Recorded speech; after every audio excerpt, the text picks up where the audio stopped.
Popcorn. সাধারণত solid চিকেনগুলো আমাদের কারোর ভালো লাগে না, কিন্তু একটু অন্যভাবে রান্না করলে এর টেস্ট হয়ে যায় দ্বিগুণ। তাই এবারে ভাবলাম একটু চিকেন পপকর্ন বানাই। এর জন্য প্রথমে চিকেনগুলো কিউব আকারে কেটে নিচ্ছি।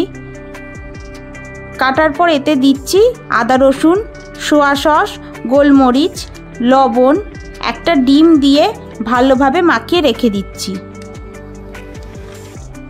এরপর একটা বাটিতে নিচ্ছি জল, তারপর কিছুটা ময়দা নিয়ে তাতে মেশাচ্ছি লবণ আর গোলমরিচ।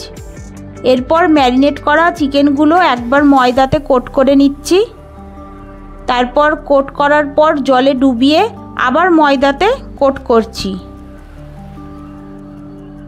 এইভাবে কোট করার পর গরম সাদা তেলে চিকেনগুলো দিয়ে হালকা ভেজে তুলে নিচ্ছি। আবার তুলে নেওয়ার পর আবার দ্বিতীয়বারের জন্য ভালো করে ভেজে নেব। এইভাবে দুবার ভাজার পর বেশ ক্রাঞ্চি ভাব চলে আসবে। এইভাবেই চিকেন পপকর্ন রেডি হয়ে যাবে। সিম্পল একটা রেসিপি, আপনারাও বাড়িতে বানাতে চাইলে পারবেন। একেবারে সহজ একটা রেসিপি।